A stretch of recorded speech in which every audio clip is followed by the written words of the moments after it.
Ma vie était une vie catastrophique, dramatique, avec beaucoup de problèmes. Surtout dans la vie sentimentale, c'était chaotique en fait. Ça ne fonctionnait avec personne. Tout ce que je faisais avec les gens, on essayait d'avoir une vie stable, ça ne marchait pas. Ben, en fait, j'ai eu un premier divorce, j'ai été une femme battue, j'ai été victime de violences psychologiques aussi. Ça ne fonctionnait pas. Tout ce que je faisais, je ne comprenais pas pourquoi. Après, les personnes, je devais les quitter parce qu'il y avait des trahisons, des mensonges. J'étais tout ça ma vie sentimentale. Ben, je me sentais triste, rejetée. Je ne comprenais pas pourquoi je n'arrivais pas à trouver quelqu'un pour faire ma vie. Donc, c'était pas... Ben, j'avais plus confiance en moi déjà à cause de tout ça. C'est-à-dire, avant d'arriver au centre d'accueil, je sortais d'une séparation et par rapport à ça, j'ai dû quitter mon pays pour venir ici, quoi, parce que ma vie était en danger. Et c'était mon plus gros problème, c'était dans ma vie sentimentale. J'avais un vide total, quoi. J'étais quelqu'un, j'arrivais pas à rester seul parce que j'étais toujours habitué à être avec une femme, à être accompagné, quoi. C'était l'une des premières fois où ça m'arrivait d'être seul et c'était une période très difficile à vivre, quoi, de se retrouver tout seul. Ensuite, j'ai été évangélisé à Saint-Denis, quoi, à travers le semeur qui est resté au moins 3-4 mois sur ma table dans la cuisine. Au moment où je l'ai ouvert, j'ai vu des témoignages et j'ai regardé, j'ai dit si Dieu il a réalisé ça dans la vie de ces gens-là, il peut faire de même dans la mienne, quoi. Et j'ai commencé à venir au centre d'accueil, à faire les chaînes de prière, tout. Et moi, ce que je voulais, c'était être accompagné, avoir ma moitié à moi, quoi. Entre-temps, je rencontrais des gens, quoi, mais je rencontrais des femmes, mais dès que je parlais de Dieu, quoi, elles fuyaient. Moi, tout ce que je voulais, c'était une femme de Dieu. Et pour obtenir cela, j'ai décidé de sacrifier. Voilà, j'ai entendu parler de la campagne d'Israël. Je ne savais pas vraiment ce que c'était. Mais à travers les témoignages que j'ai lus, j'ai dit, si Dieu il a pu bénir ces gens-là, il peut faire de même avec moi. Et j'ai sacrifié. Et c'est à travers cette campagne d'Israël que j'ai rencontré mon épouse. C'est-à-dire, on s'est rencontrés chez une amie en commun qu'on ne connaissait pas, alors que ce jour-là, je ne devais pas du tout me retrouver là. C'est le jeudi que j'avais rendez-vous avec cette amie et je suis venu le mardi récupérer quelque chose chez elle.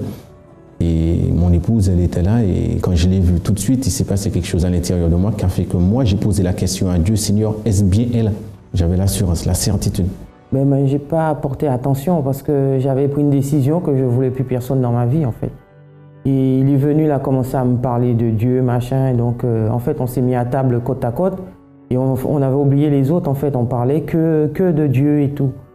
Mais je l'ai écouté, mais sans plus. Parce que je sais que moi, je veux pas, ce ne sera pas lui. Enfin, je ne m'attendais pas. Parce que j'avais pris une décision et que peu importe ce qu'il aurait dit, ben, ça allait pas, il n'allait pas avoir gain de cause, en fait. Le fait de fumer, je me sentais bien. Parce qu'il y avait encore le vide. Même si j'étais marié, il y avait encore ce vide parce que je n'étais pas encore baptisé du Saint-Esprit. Donc il y avait encore ce vide et c'est à travers la drogue que je comblais ce vide-là, quoi. Et en fumant, je me sentais bien, mais au moment où l'effet était dissipé, tout redevenait normal, quoi. Tous les problèmes, le vide, il était encore là. Ben, en fait, lui, il est parti tout seul dans cette église que je ne connaissais pas. Moi, j'ai continué à aller dans la dénomination que je connaissais. Mais lui, quand il rentrait, il était tout le temps en train de chanter, louer Dieu, tout ça. Et moi, ça m'énervait, ça m'irritait parce que moi, je me sentais toujours triste, toujours angoissée, toujours vide. Je ne me sentais pas bien malgré que moi aussi, j'allais dans une église. Et en fait, comme il allait tout le temps à l'église, ça m'énervait de plus en plus. Donc, j'avais caché sa Bible pour qu'il n'y aille pas du tout à l'église. Et je voulais fermer la porte à clé et enlever les clés. En fait, je voulais l'en empêcher, mais lui, il pensait que ça. Bon, je vais à l'église tout le temps. Et moi, ça m'énervait. Mais quand il rentrait, il était toujours joyeux. Et moi, j'avais toujours les mauvaises pensées, voilà, j'étais pas bien. J'avais toujours les pensées de suicide, des pensées négatives. C'est pas parce que j'étais avec lui, parce qu'à un moment on s'est mariés pour rester ensemble, mais c'était pas parti ce vide, cette tristesse. J'étais pas comblée malgré que j'étais mariée. Je pensais que bon, cette fois-ci, bon, j'ai quelqu'un, mais ça n'avait pas changé grand-chose à l'intérieur de moi, en fait. Ben, un jour, je sais pas, j'ai dit bon, il y va. Je n'osais pas lui dire que je voulais venir parce que je pensais qu'il allait me dire non. Et un jour, il s'est habillé, puis moi aussi, je me suis habillée, j'ai dit, je viens avec toi. Et il ne m'a rien dit, du coup, j'ai dit, bon, je peux le suivre. Je l'ai suivi, c'est bizarre. Et j'ai entendu des témoignages, j'ai dit, mais il y a un Dieu qui fait tout ça. Moi, je ne le connais pas, ce Dieu, je ferai tout ce qu'il faut pour le connaître. Ben, en fait, j'ai commencé à participer aux chaînes de prière de délivrance parce que le pasteur m'a conseillé. Il y avait des ouvrières aussi qui m'ont conseillé, qui m'ont aidé aussi. Après, j'ai fait beaucoup de propos et j'ai fait surtout beaucoup de campagnes d'Israël pour ma vie spirituelle. Et c'est là que j'ai commencé à être délivré de la tristesse, de l'angoisse, de la peur, parce que j'ai toujours peur de tout, hein. Et surtout une grande timidité, donc la timidité, j'ai été délivré de tout ça. Et ensuite, j'ai continué à écouter les conseils, à suivre le pasteur. Ensuite, j'ai participé toujours à la campagne d'Israël, mais surtout toujours pour ma vie spirituelle. Oui, parce que malgré tout, on a commencé à venir tous les deux, mais ça n'allait pas entre nous. Il y avait les disputes, les bagarres, on se disputait tout le temps, on ne voulait plus rester ensemble. Ah ben aujourd'hui, je suis une femme comblée, heureuse. Ben, j'ai la paix, la joie et surtout, je partage tout avec ma moitié parce que j'ai enfin trouvé ma moitié. Et tout a changé, c'est quelqu'un de gentil, doux. C'est un homme de Dieu et souvent dans les conseils, dans ses attitudes, même moi je prends exemple sur lui parce qu'il est devenu un exemple aussi pour moi. Donc je sais une chose, que Dieu a transformé notre vie, on est tout le temps ensemble. En fait, on ne se lasse pas d'être ensemble. Donc quand on passe une journée ou 2 jours, parce que par rapport à notre travail, des fois on ne se croise pas, c'est comme si c'était un mois ou une semaine en fait. Hein. Mais, moi je suis heureuse, j'ai trouvé la vie parce que la vraie vie elle est avec Dieu. C'est mon meilleur ami, c'est mon confident. Dès que j'ai quelque chose, je vois mon Dieu, mais lui, il est là tout de suite après. Aujourd'hui, on va dire que je suis un homme comblé et j'ai ma moitié à côté de moi. C'était la femme de Dieu que j'ai demandé, mais au départ, ce n'était pas tout à fait ça. Il a fallu que Dieu nous transforme tous les deux. Et au moment où il nous a transformés, vraiment, j'ai eu ce pourquoi j'avais sacrifié, quoi. Vraiment. J'ai tout appris au centre d'accueil. J'ai tout appris au centre d'accueil. Moi, au centre d'accueil, je suis arrivé, ça va faire 10 ans, 10 ou 11 ans. Pour moi, c'est comme si j'ai 10 ou 11 ans, quoi. C'est une nouvelle vie, quoi. J'ai tout repris à zéro. C'est une nouvelle vie, le centre d'accueil, pour moi. J'ai tout abandonné, quoi. J'ai tout abandonné à travers les chaînes de prière. J'ai pu être libéré de toutes les choses, quoi. Et le manque que j'avais à l'intérieur de moi, que je comblais à travers la drogue, le fait d'avoir été scellé par le Saint-Esprit, il n'y a plus ce manque-là. Votre foi est-elle malade? Une personne ayant une foi malade est une personne qui, pour un motif quelconque, a cessé de suivre et d'obéir aux commandements et enseignements écrits dans la parole de Dieu. Mais quels sont les symptômes d'une foi malade? Le doute, le découragement, la tristesse, les mauvais yeux, la désobéissance, l'infidélité, le manque de prière et de communion avec Dieu sont quelques-uns des nombreux symptômes qui peu à peu affaiblissent notre foi.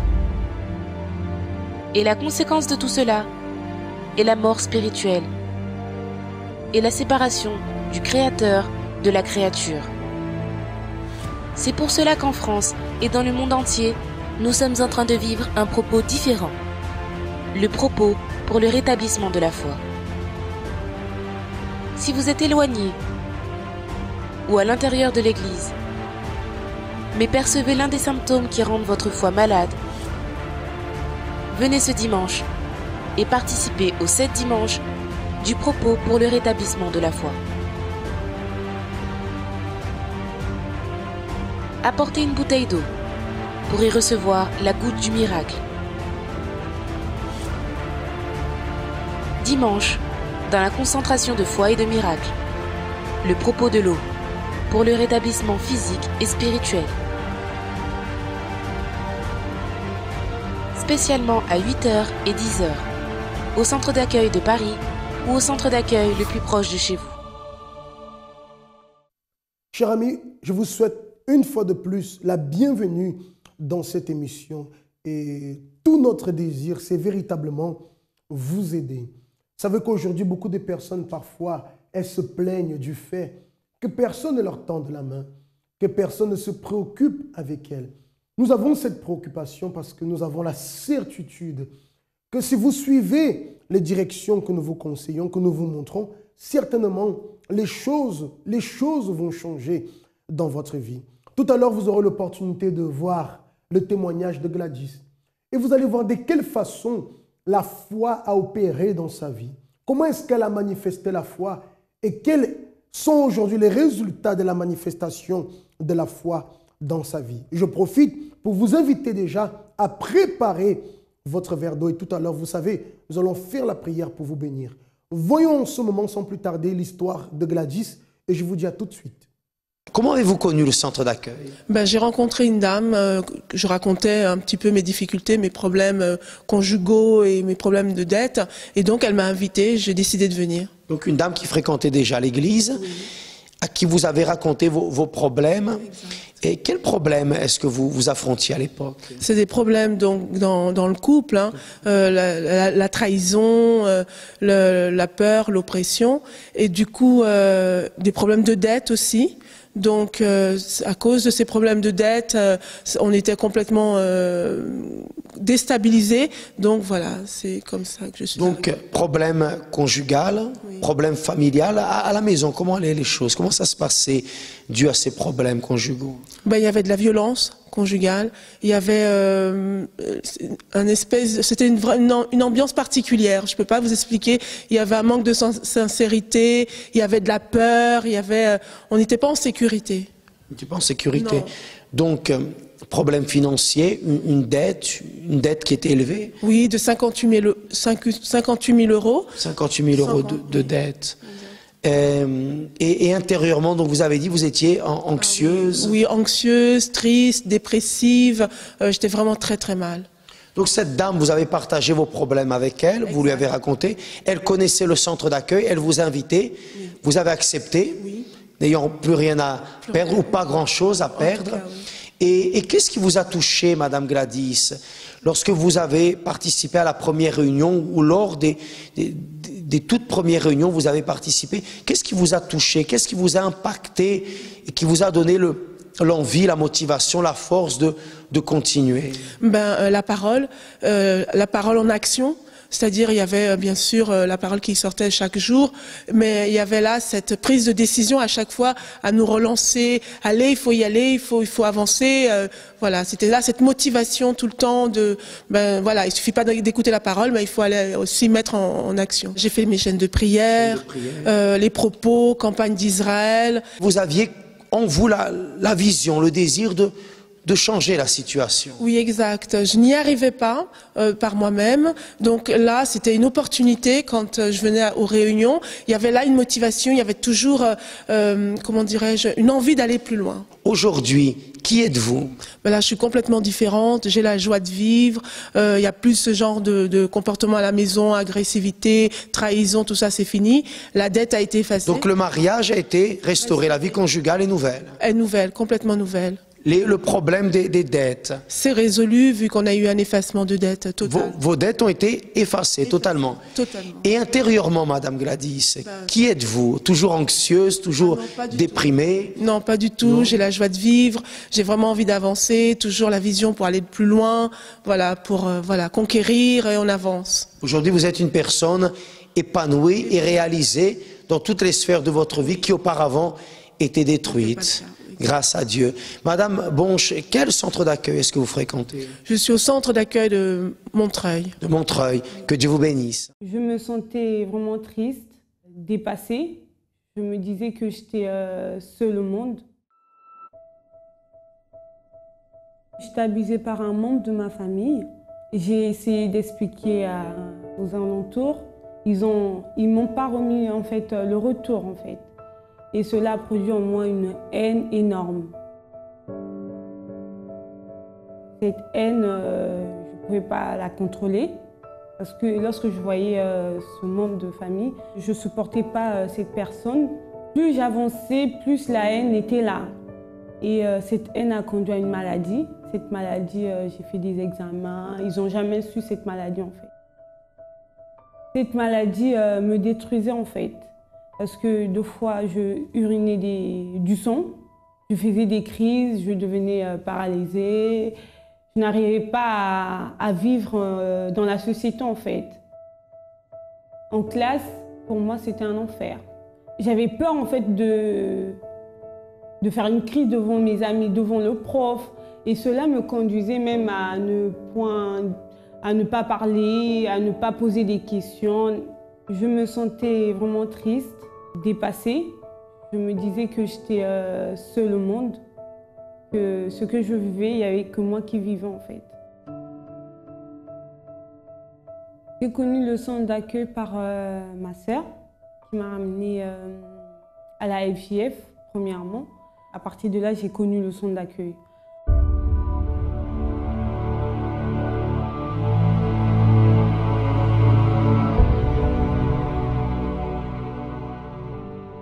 J'ai commencé à croire en fait que je pouvais être guérie de cette maladie. J'ai reçu ma guérison.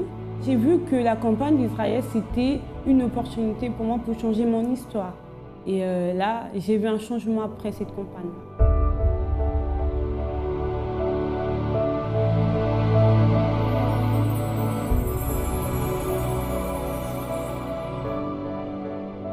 À travers les campagnes d'Israël, les propos, ma vie a complètement changé. J'ai pu pardonner, j'ai pu avoir le bac à travers une campagne d'Israël. Ma santé, vraiment guérie.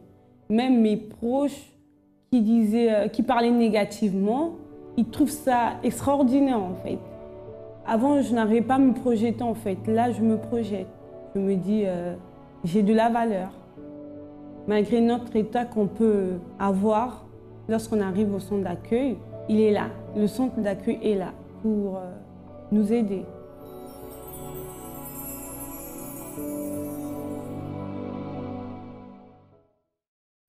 Le vœu sincère que nous avons, c'est de pouvoir vous aider pour que vous aussi, vous puissiez avoir une expérience de vie, sortir de la souffrance qui peut-être vous tourmente déjà depuis longtemps. Cette souffrance dont vous voulez vous débarrasser et vous ne savez pas comment faire. Vous avez déjà essayé par tous les moyens. Mais Dieu désire vous tendre la main. D'ailleurs, je dirais, Dieu vous tend la main, très cher ami, à travers cette émission, à travers notre présence ici, à travers les paroles que nous vous donnons, à travers les histoires véridiques auxquelles vous assistiez. Dieu est en train de vous tendre la main pour vous montrer qu'il y a une sortie pour votre vie et nous pouvons vous aider à changer de situation. Nous pouvons vous aider à vaincre ce que vous traversez en ce moment. Je ne sais pas ce que vous affrontez comme situation. Nous allons voir en ce moment la première partie de l'histoire de Diana. Vous allez voir ce qu'elle était en train de vivre. Peut-être vous vivez la même chose, mais nous allons découvrir alors ce qui est arrivé par la suite. Voyons son histoire. Avant d'arriver au centre d'accueil, du coup, j'avais une vie détruite. J'avais des problèmes de famille, scolaires et intérieurs en fait. Du coup, mes problèmes, c'était que à l'école, j'étais complètement en échec scolaire. J'avais totalement pas confiance en moi, alors qu'on disait tout le temps que j'avais beaucoup de capacités que j'exploitais pas. Et dans ma famille, en fait, j'ai grandi dans un climat un peu de bagarre, donc entre mes parents, et du coup, j'ai grandi frustrée, triste et angoissée un peu à l'intérieur de moi. J'avais beaucoup de pensées même négatives, de suicide, j'avais beaucoup de pensées mauvaises en fait. Et dans ma vie, intérieurement, j'étais très éparpillée parce que j'avais tellement pas confiance en moi que j'avais plein d'amis partout. Et du coup, avec chaque personne, j'agissais d'une manière différente. J'avais des comportements différents d'une personne à une autre. J'étais pas une personne, en fait, j'étais comme si j'avais plusieurs caractères. Je voulais faire plaisir aux autres à chaque fois et en fait, je me connaissais pas du tout. En fait, je savais pas qui j'étais. Du coup, comme je voulais plaire à tout le monde, je faisais tout et n'importe quoi. Je pouvais fumer, m'alcooliser et prendre de la drogue, mais c'était pas, même intérieurement, je savais que j'aimais pas ça, que c'était pas moi, mais je le faisais parce que j'avais des amis comme ça, en fait, du coup, je devais suivre. Et c'est quelque chose qui j'ai commencé à l'âge de 15 ans, et ma famille n'était pas au courant, ils ont jamais été au courant de ce que je vivais, en fait. Et j'étais toujours à l'extérieur, j'étais toujours dehors, mais je m'assurais tout le temps de rentrer d'une manière différente, en fait. Qu'ils ne remarquent pas que j'étais comme ça, et que je voulais pas qu'ils voient comment j'étais, en fait. Mais quand j'étais à l'extérieur, je fumais, je me droguais, je sortais tout le temps, j'étais tout le temps en boîte de nuit. C'était ça ma vie. Le moment le plus difficile dans ma vie, c'est que souvent j'avais comme je vivais une vie dangereuse, ça me poussait à faire beaucoup de choses et à me surpasser en fait. Donc du coup, j'étais tout le temps seule et je pouvais je pouvais dire à personne ce que je vivais parce que du coup, j'avais honte. Et du coup, intérieurement, je me renfermais. Chez moi, je me renfermais. J'avais l'impression qu'on m'aimait pas alors que c'était moi qui me renfermais. C'était vraiment intérieur. C'était vraiment un problème qui venait de moi et pas des autres. À l'école, j'étais en échec scolaire. J'ai toujours bien travaillé, mais c'était dès que j'ai commencé à fréquenter des personnes on va dire à qui je voulais plaire, donc du coup je faisais des choses qui me ressemblaient pas. Je commençais à être en échec scolaire, je commençais à plus trouver d'intérêt envers l'école. Je préférais sortir que réviser, alors que j'avais de bons bulletins. Mais dès que j'ai commencé à fumer, à sortir et à me droguer, j'étais vraiment en échec. J'arrivais plus à suivre. Comme si je menais deux vies, mais j'arrivais pas à suivre. Peut-être à vos yeux, tout est déjà fini, tout est déjà perdu. Ce que vous entendez de votre entourage, c'est que des choses négatives ou des paroles qui vous poussent à accepter la situation telle qu'elle est. Mais au plus profond de vous, vous voulez vous en sortir. Au plus profond de vous, vous voulez trouver une solution. Et vous êtes un peu désespéré. Peu importe dans quel domaine cette situation se trouve. Regardez un peu dans quel état était la vie de Diane. Peut-être même dans cette situation, elle pensait certainement qu'il n'y avait pas de solution pour elle, que ça c'était la vie à vivre, que c'était son destin. Comme beaucoup de personnes pensent que leur destin est de vivre dans la souffrance, aucunement. Aucunement. Je dirais que ça c'est un mensonge que parfois on se donne nous-mêmes pour essayer d'accepter la situation. Mais lorsqu'il y a une décision de notre part, une décision d'aller vers le changement, et lorsque les attitudes adéquates sont prises, il y a un véritable changement. C'est ce que vous allez voir. Ce qui est arrivé dans la vie de Diane peut se produire dans votre vie aussi. J'ai connu le centre d'accueil au travers d'une fille qui était dans ma classe, que je n'aimais pas particulièrement, mais je l'ai rencontrée en fait sur mon lieu de travail quand on avait fini l'école. Et elle avait eu son bac et moi j'avais échoué, donc du coup j'avais des idées noires. Et quand je l'ai vue, en fait, j'ai vu qu'elle avait changé, qu'elle était totalement différente. Je l'aimais pas vraiment, mais je lui ai demandé de m'inviter, en fait. C'était paradoxal un peu. Et après, elle m'a invitée. Et quand je suis venue, j'ai entendu, la première fois que je suis venue, j'ai entendu une parole qui a fait que j'avais plus envie j'avais plus ces envies, en fait, de cigarettes, etc. Et c'est vraiment ça qui m'a fait prendre une décision d'arrêter. Donc, du coup, j'ai commencé à venir la semaine, à participer à des chaînes de prière, des réunions. Et c'est vraiment à travers ça que ça commençait vraiment à me parler. J'entendais des choses qui parlaient dans mon intérieur. En fait, c'était vraiment au niveau de mon caractère, de tout, en fait, de comment j'étais. Parce que j'étais quelqu'un de très fier, de très gros caractère, je voulais toujours le dernier mot, en fait. Et tout ça, ça me parlait. Même si j'avais arrêté la cigarette, ce genre de choses, mais c'était plus profond, en fait. C'était vraiment ça me faisait voir des choses que je ne voyais pas, en fait. Souffrance, tristesse. Voilà. Quand je suis arrivée, il y avait un propos pour la vie spirituelle et j'ai participé à ce propos. Je me suis dit, je venais d'arriver, donc je me disais que j'avais rien à perdre, en fait. Et j'ai participé à ce propos et c'était un propos qui nous poussait à chercher intérieurement. Et du coup, je me suis lancée, même si je venais d'arriver, je me suis lancée. Et c'est vraiment au travers de ce propos que j'ai vu un changement parce que je commençais je venais et du coup j'entendais la parole et ça me changeait, ça m'a vraiment édifié pendant ces 40 jours. Juste après, j'ai participé de la campagne d'Israël et comme je venais d'arriver, que je ne connaissais pas vraiment, j'ai écrit plusieurs choses. Mais il y a une chose que j'ai écrite que je voulais vraiment qui est arrivée, en fait, c'est vraiment un changement intérieur, que je commençais à vraiment avoir confiance en moi, que vraiment d'avoir confiance en moi, c'était ce que j'entendais. On ne pouvait pas avoir confiance on pouvait pas avoir confiance en Dieu si on n'a pas confiance en nous-mêmes. Pendant la campagne d'Israël, du coup, comme je venais d'arriver, j'ai vraiment suivi les directions. J'ai pas fait des choses de moi-même, mais c'est vraiment je suivais les directions. En fait, dès qu'on disait il fallait faire une prière à une telle heure, j'allais la suivre. Je suivais toutes les directions en fait qui étaient données comme je connaissais pas. Et je venais d'arriver. Quand je suis arrivée, j'avais peu de choses. J'avais pas de salaire réellement. J'étais en intérim et je travaillais pas beaucoup du coup, mais je me suis dit que c'était vraiment les derniers jours, c'était pas tout au début de la campagne, c'était vraiment les derniers jours, je me suis dit, j'avais vraiment rien à perdre, donc du coup ce qui me restait, j'ai pris pour sacrifier en fait. Comme je comprenais sans comprendre, c'est vraiment en voyant les témoignages des personnes, en voyant ce que ça faisait aux autres, qu'en fait ça a commencé à représenter pour moi un tout ou rien. Je me suis dit, je vais me lancer, j'ai rien à perdre. Je venais d'arriver, j'ai vu beaucoup de choses qui ont changé, je me suis dit pourquoi pas. C'est vraiment ça en fait, c'était on va dire un tout ou rien.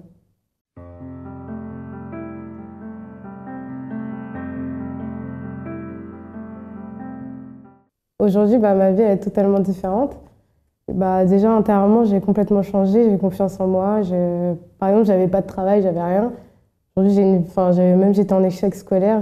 Aujourd'hui, c'est différent, je travaille, tout. Enfin, je vais à l'école, tout va bien.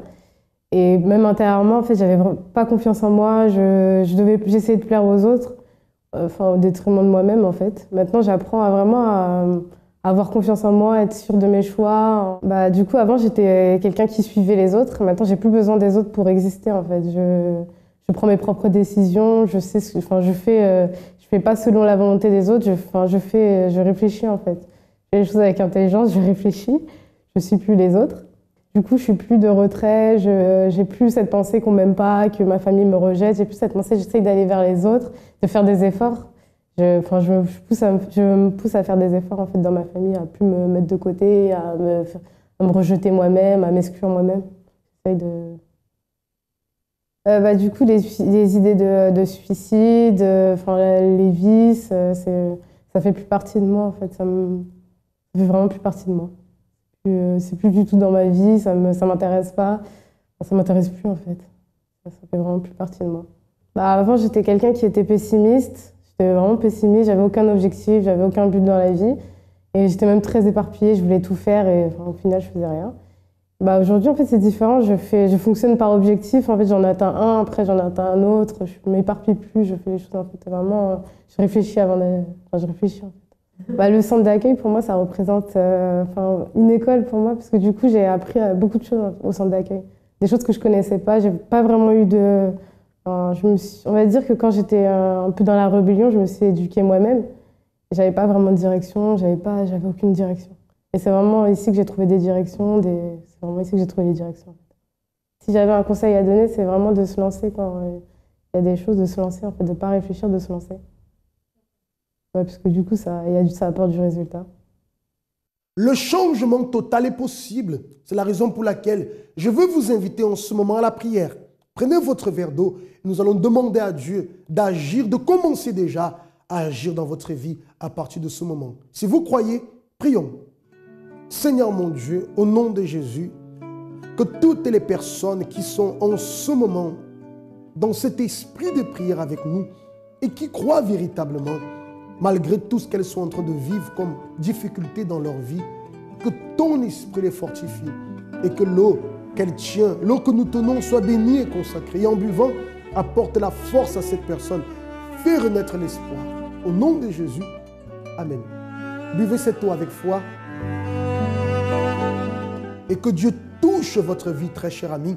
Et j'aimerais profiter de l'opportunité pour vous inviter à vous joindre à nous dans l'un de nos centres d'accueil ce dimanche.